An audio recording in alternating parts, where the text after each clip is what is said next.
This is Reed.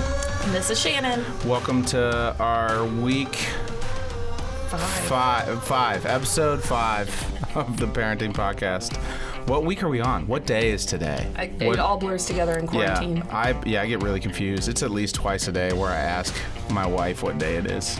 I was starting to get excited that it was Friday tomorrow, and then I realized there's another day between now and then. I have to make it through another day to get to the day that I want it to be. Honestly, isn't that every day? How can I make it to the end of today? Which brings us to parenting. Which brings us to parenting. What can I do to make it to the end of today? Which is what we ask ourselves every day as a parent. But I think I'm actually a huge fan of what we're going to be doing for the next 4 weeks, the Parenting Square. And I use it a lot in student ministry. I think you've emailed it to me at least 4 times since you've started working here. That's probably true. And you haven't been here for a year yet, so. Yeah, and I think, honestly, when parents have come to me with situations with their students, I've referenced this like 5 or 6 times since I've been here.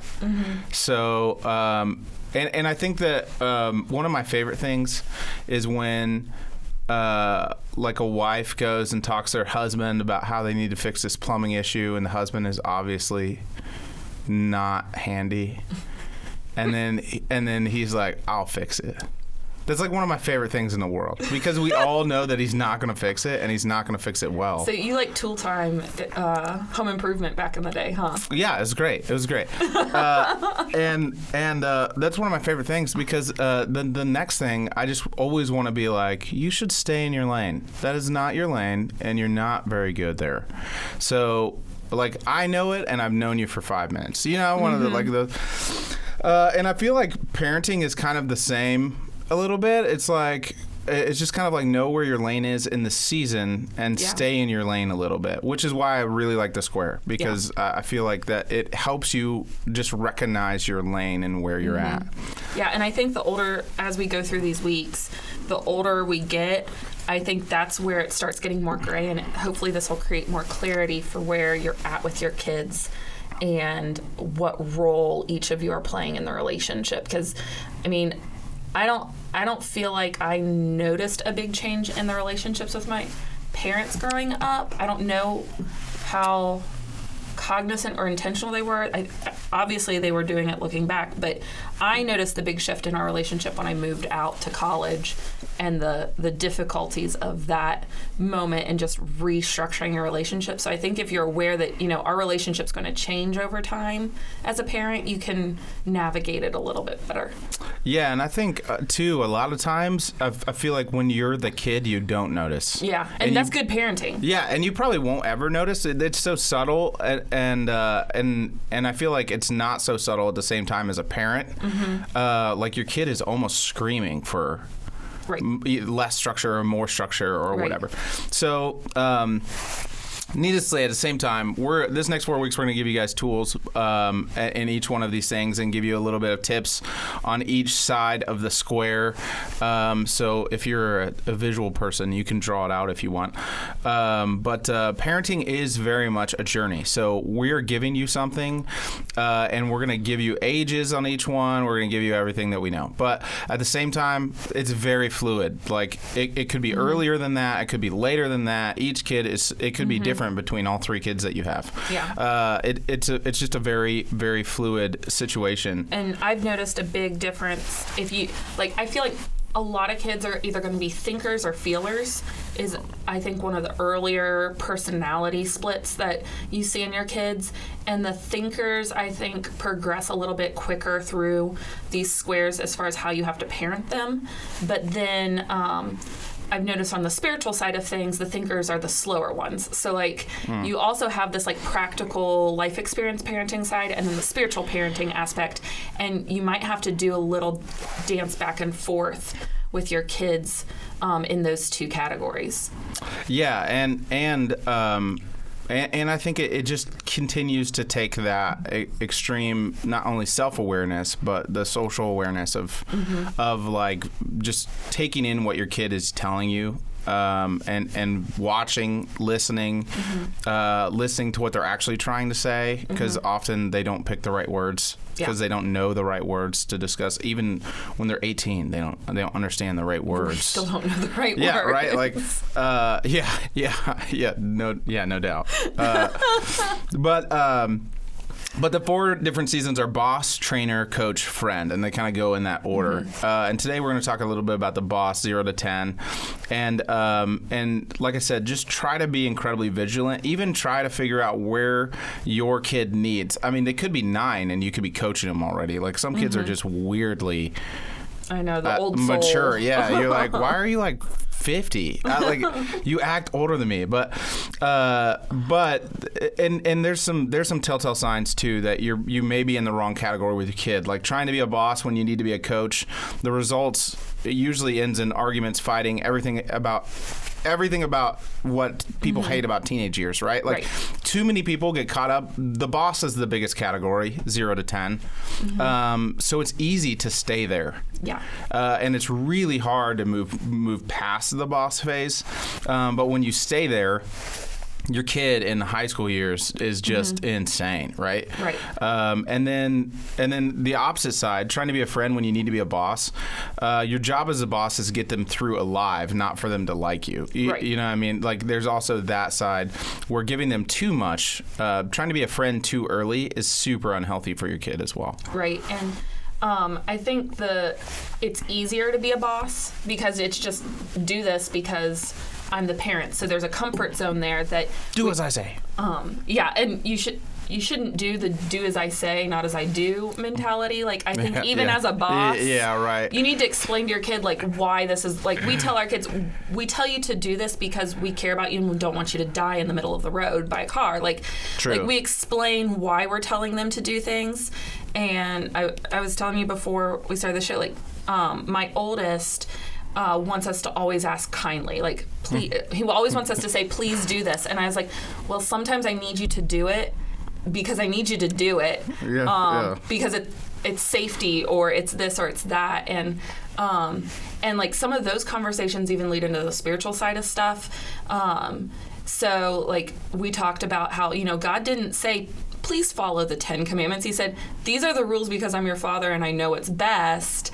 And this is how you live a good life. Like, this is what I want you to do. Right. And so that's really the boss category that you're in, is life better than a 5-year-old. Like, they barely can understand that other people matter at that point, let alone the way the world works. Yeah. And so there is a lot of, I need you to do this because I understand life better than you do at this point. Yeah, right. And in that, like, the boss is completely in charge and leaves no room for debate, right? Like, in this category, it has to be like that. Like, the kids don't, like, when you leave room for debate for them in this age, like, do you expect it to end well? You know, like, my 2.5-year-old, she is not good in this category.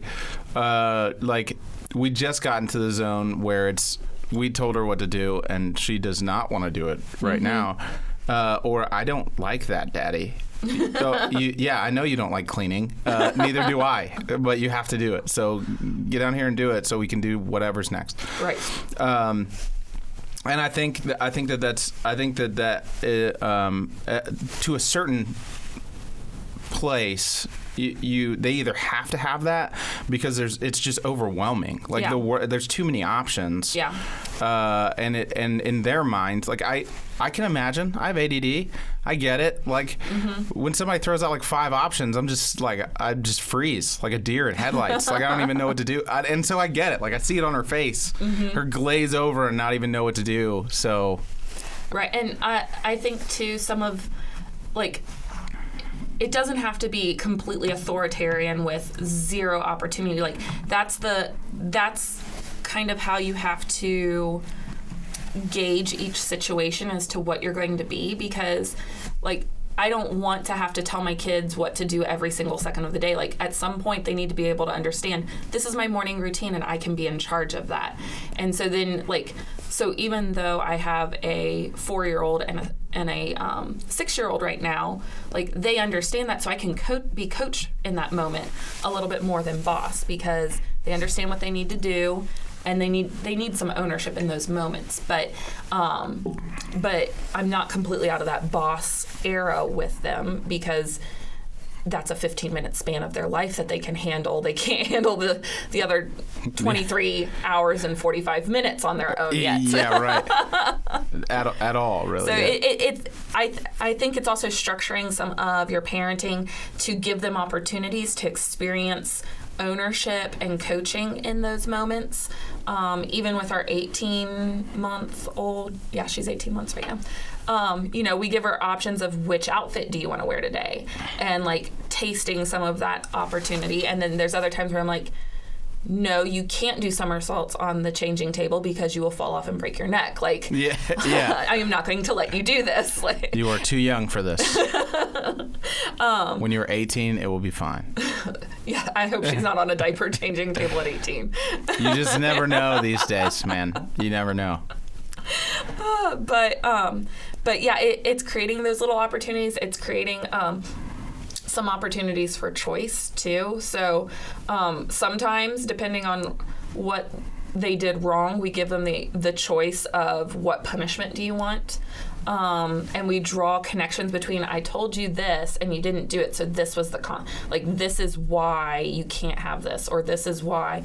And it's not even necessarily punishments all the time. Like one of my kids didn't put his PJs back in the right spot, so he couldn't find the top, and he was getting very upset that he could not find the top. And I was like, well, this is what happens when we don't do what I asked you to do, which is put your PJs in the correct spot. Right. So it's helping guide your kids through, like, yes, I'm the boss and I tell you to do these things, and when you don't do it, these are natural consequences that happen, and that's why I tell you to do these things. Yeah, we have the Anna Elsa PJ top, and that is the favorite. All other PJ tops are peons compared. So you have to do the full wash in between bed cycles? Almost, or sometimes, I'll be honest, she just wears it again. And during this time, let's be honest, like sometimes we're lucky if she gets out of PJs. That is true. Yeah. This past weekend, we got out of clothes we got out of PJs for the weekend. That's like the first time in 3 weeks that happened. I almost see it's really hard to get me into a zone of feeling guilt as a father. But I almost felt guilty like 2 days ago when Kinley freaked out because we were putting jeans on. Like, loved it. She freaked out. She was cheering for them. I was like, I don't know what that is. They're like the best ways of. She was lulled into false sense of actually leaving the house with him. I think is what maybe, it was. Yeah. Well, notoriously, everyone knows that my kid hates the car. Absolutely hates it. Has hated it since she was born. And the other day, we were gonna go drive around the neighborhood. We were just driving. I said, Kinley, do you want to get in the car? She said, yes. Anything out of the house. And from that moment, I was like, see, she feels it too. She feels cooped up. You finally converted her to loving the car. The kid that never leaves the house is even hating being cooped up in the house. Like, she doesn't even leave. It just takes a month and a half. But yeah, I think it's good too. I think a little bit in this category, I don't want people to think that it's like being a dictator. Mm-hmm. Like, I think a lot of it is more intentionality than it is actually how you do it. Like, we are very much a boss for our daughter in this moment. But at the same time, like you said, we give her two different options, but they're options that we're choosing. Mm-hmm. We give her the option of, do you want to brush your teeth first or do you want to go potty first? Like, which one do you want to do before bed? Like, you have to do both, but which one do you want to do first? Mm-hmm. And I think that's just setting them up for. I think you have to do things like that to set them up for the next phase, which is the trainer. Right. And you have to get them ready for the next phase as well. But it just takes a lot of time. And creating opportunities like that where they have to make choices, and also if you're in that phase where they just incessantly ask questions about everything and sometimes repeat the question 6 times, hoping for a different answer. Yeah, it hurts. Yeah, it's painful, but those are opportunities to increase your kids' critical thinking, creating opportunities, and then asking them to answer their own questions, especially if it's something that they're capable of. Like, you answered the question and they're asking again. It's like, well, what did mommy say? Like, what is the answer to that? It helps them learn how to learn. It helps them learn how to process and apply the information you're giving, because you don't want to have to spoon feed them for the rest of their life all the information. You want to help them understand how to interact with the world. So don't feel like you always have to give them the answer. You always have to make the decision for them in this stage, because you want them to increase their critical thinking skills as they grow, and that's one of the key ways you can do that. Yeah, and I think playing into that, I mean, when you're the boss, you're not really asking for opinion. You're telling them what they need to do, because it's what you need to do in this time. Or as a parent, often you can tell me what you're more of a specialist in this category than me, the boss category. I'm just now learning more about this. Only from observation, not practical application. But there's so much that we've learned through observation. That is true. But even in the boss category, I'm learning more now because I have a daughter in this age. And really, it's figuring out, deciding what is and isn't okay as a parent. Like they are not allowed to set the rules. You're the one that sets the rules as a parent. You are the boss, where you're setting the rules and the guidelines, and they have to be okay and learn those. One of the things that I always encourage parents, so I am sorry if you're already past this point, but set a lot of those boundaries and follow through on what is a priority, even if the kids don't like it, as soon as possible. Like, as soon as they can start crying for you in complete sentences, like, your heart will break 10 times over, and it'll be even more difficult to get them into the rhythms they need to do to be a healthy person, to have a healthy spiritual life even. Like, that's one of the things we constantly are telling parents in the nursery age, because, everything's new and you have this new baby and they cry every time. And let me tell you, let's see. We finally got to a point where our youngest doesn't cry every time I drop her at daycare. Like, yes. Like, we're going. I can go upstairs and she's like, bye, mommy. All that stuff. There's something about the nursery. Every time I drop her at the nursery, she just cries for me, and I can stand at that window, and as soon as 1 minute's passed, she's forgotten about me and she's off to eating Play-Doh or something. But, right. Yeah. But there's just that moment, like, it's as much you have to follow through because you're the parent, as it is for their well-being, that they need to do it because it's good for them. And you have to fight through those hard moments. I think those are the moments where we cave and want to jump into the friend zone. When we hear our kids in pain, and you just have that moment of, I can't possibly be doing the right thing as a parent right now because my kid is crying. And it hurts. And I had 10 years of children's ministry experience telling parents, just leave them. They will be okay. We promise we'll call them if they don't. I read the Riot Act for 10 years, and then I dropped my kid off, and they laughed at me. All the girls that work with me laughed at me because I gave the Riot Act for 10 years, and then I'm the parent standing on the other side of the window, like, just waiting for my kid to stop crying because it hurts. Like, when it's your kid, and you know it all, but it doesn't change the fact that it is still hard to say my kid will be okay, and this is something they need to go through. Otherwise, they're going to be living in my basement when they're 30. Yeah, playing video games. Because the end goal, like, our job as a parent is to work ourselves out of a job. Like, the goal is when they become 20, they don't need us anymore, and we get to be their friend. Right. So every decision we make from 0 up till that moment that they leave as a fully functioning adult is for that end goal, that we don't have to be a parent anymore. We get to be friends with our kids, and we actually want to be friends with our kids. Yeah, and I think you made two really good points. And one of them is there's a lot of stuff that's really hard about each one of these seasons, especially boss season, when we're wading through our own stuff. Like, as a parent, when I'm the most exhausted or tired or stressed out or whatever, I get lenient with being the boss, or I get lenient with we're really anything. It's easy to get lenient the other way. It's easy when you're supposed to be a friend. It's easy to get lenient and starting to like, I'm just going to tell you what to do, and I'm not even going to describe to you why you're doing it. I'm just going to tell you because like I'm exhausted and I'm over this. And then the second is that when you're the boss, you're responsible for the outcomes.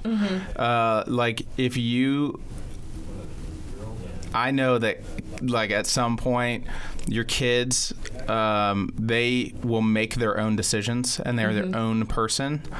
But like one of the things that is like a pet peeve of mine, is when parents are like, wow, my kid is so bad. Or like, I can't believe they would behave like this. And in my mind, I'm just like, well, they behave like that because you're allowing this behavior. Right. And sometimes I get like there's some outside circumstances and stuff as well that play into that always. Friends, the neighborhood you live in, whatever. Like it could be a number of different outside factors.